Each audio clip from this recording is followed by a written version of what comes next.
안녕하십니까? 하나님의 은혜와 평강이 당신의 삶에 가득하기를 기도합니다. 오늘 우리가 함께 나눌 이야기는 어쩌면 많은 분들이 평생에 걸쳐 고민하는 질문일지도 모릅니다. 어떻게 하면 승리하는 신앙생활을 할 수 있을까? 어떻게 하면 하나님의 능력을 온전히 체험하며 살아갈 수 있을까? 우리는 흔히 더 많이 노력하고 더 열심히 애써야만 믿음이 성장한다고 생각합니다. 하지만 성경은 우리에게 전혀 다른 혁명적인 비밀을 알려주고 있습니다. 오늘 이 말씀이 당신의 마음에 깊은 울림을 준다면 주변의 소중한 이들에게도 이 은혜를 나눔으로써 하나님의 사랑을 전하는 통로가 되어주시길 바랍니다. 당신의 작은 나눔이 누군가에게는 새로운 삶의 문을 여는 열쇠가 될 수 있습니다. 이 영상을 듣는 모든 분들에게 하나님의 특별한 축복이 함께하기를 소망합니다. 오늘 우리가 함께 탐험할 책은 바로 에베소서입니다. 에베소서는 신앙인의 여정을 세 가지 핵심적인 단계 혹은 자세로 설명합니다. 바로 앉음, 걸음, 그리고 섬입니다. 에베소서 1장부터 3장까지는 우리의 위치, 즉 앉음에 대해 말합니다. 우리가 누구이며 그리스도 안에서 어떤 신분과 권세를 얻었는지를 선포하죠. 그리고 4장과 5장에서는 우리의 삶, 즉 걸음에 대해 다룹니다. 어떻게 살아가야 하는지에 대한 구체적인 지침입니다. 마지막으로 6장에서는 우리의 영적 전쟁, 즉 섬에 대해 이야기하며 어떻게 악한 세력에 맞서 굳건히 서야 하는지를 가르칩니다. 이 3가지 단계에는 놀라운 영적 순서가 숨어 있습니다. 오늘은 그 첫 번째 단계이자 모든 것의 기초가 되는 앉음의 비밀에 대해 깊이 나누고자 합니다. 앉아있다는 것은 대체 무슨 의미일까요?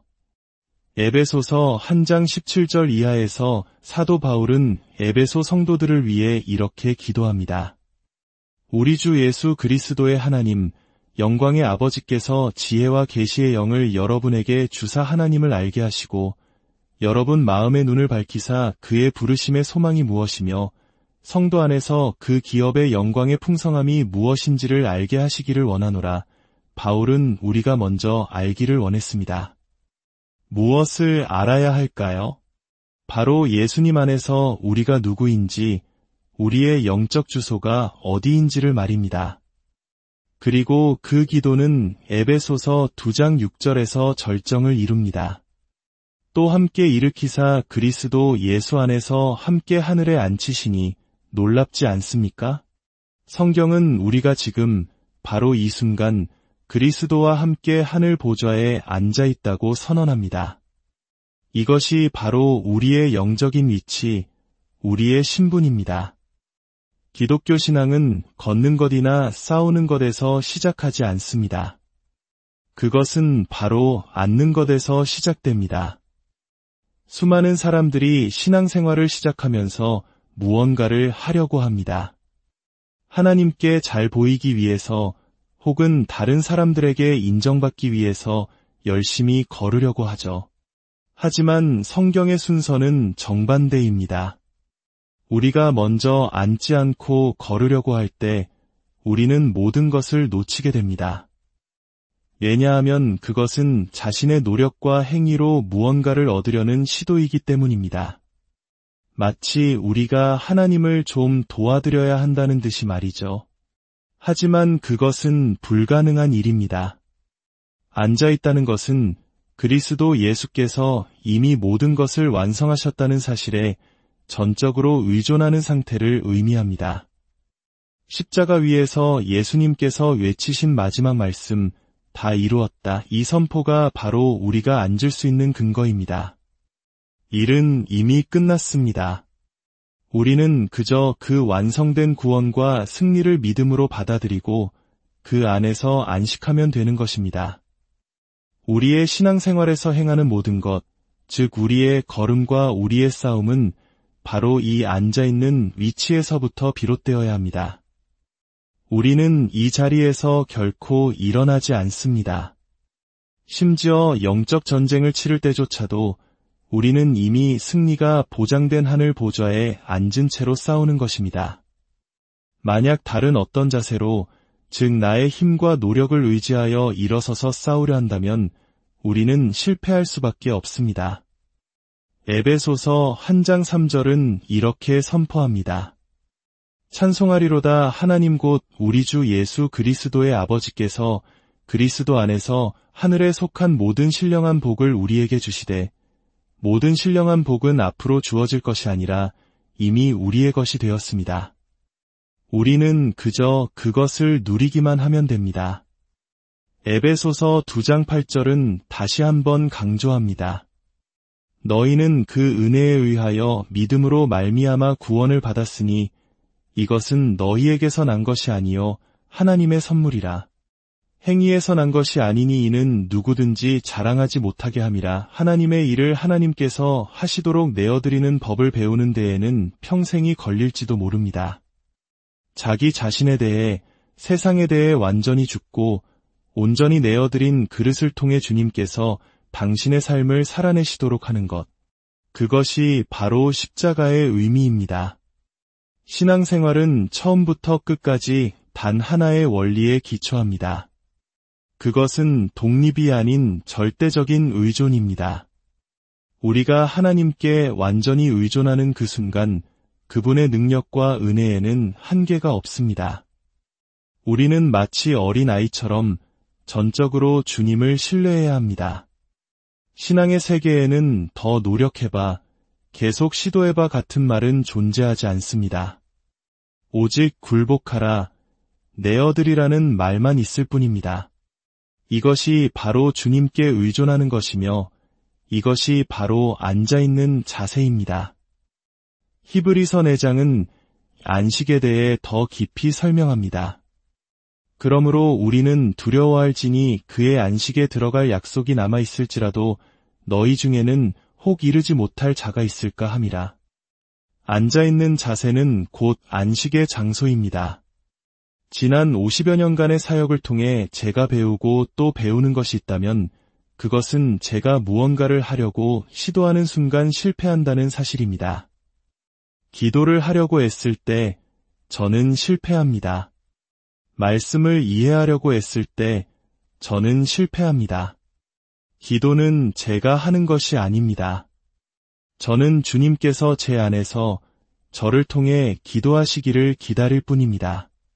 삶 자체가 기도가 되는 경지, 위대한 신앙의 선배들이 경험했던 그 삶은 바로 완전한 내어드림 속에서 가능했습니다. 수영을 할 때를 생각해 보십시오. 온몸에 힘을 빼고 물에 몸을 맡기면 저절로 뜨게 됩니다. 하지만 살기 위해 발버둥치고 허우적거리면 오히려 물에 빠지고 맙니다. 주님 안에서 안식할 때 주님께서 우리를 붙드시고 이끌어 가십니다. 이것이 바로 신앙생활의 본질입니다. 우리는 너무나 자주 하나님께 맡기라는 말을 듣습니다. 하지만 어떻게 맡겨야 할까요? 그 비결은 바로 애쓰지 않는 것입니다. 하나님을 기쁘시게 하려는 나의 능력이 아니라 내 안에 계신 그분의 능력으로 하나님을 기쁘시게 하는 것입니다.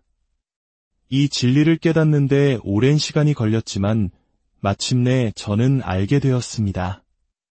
우리 중 누구도 스스로의 힘으로 신앙인의 삶을 살아낼 수 없습니다.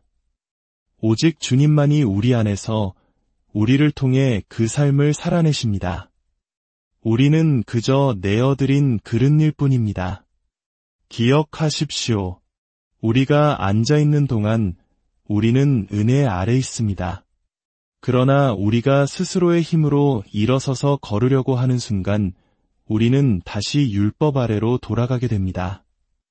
앉음은 그분이 모든 것을 하셨다는 은혜의 상태입니다.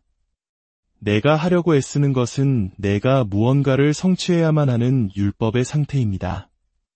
그러므로 우리가 행하는 모든 것, 우리의 삶의 모든 발걸음과 모든 영적 싸움은 반드시 앉아있는 안식의 자세에서부터 시작되어야 합니다. 제가 젊은 시절 한 멘토가 제게 평생 잊지 못할 교훈을 가르쳐 준 적이 있습니다. 그는 어느 이른 아침 저를 차에 태워 토론토에서 1시간이나 떨어진 깊은 숲속으로 데려갔습니다. 안개가 자욱한 숲길을 한참 걸어 들어간 후 그는 잠시 다녀오겠다며 제 곁을 떠났습니다. 사방은 온통 나무뿐이었고 인기척이라고는 전혀 느낄 수 없었습니다. 시간이 흘러도 그는 돌아오지 않았습니다. 두려운 생각들이 엄습했습니다. 혹시 나를 버리고 간 것은 아닐까? 맹수라도 나타나면 어떡하지? 당시에는 휴대폰도 없었습니다. 저는 그야말로 숲속에 홀로 갇힌 신세였습니다. 10분쯤 지났을까? 저는 결국 그의 이름을 외치기 시작했습니다. 그때 바로 근처 나무 뒤에 숨어있던 그가 웃으며 나타났습니다. 그럴 줄 알았어.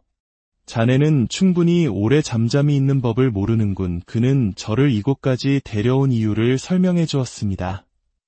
베니, 이 교훈을 배우게.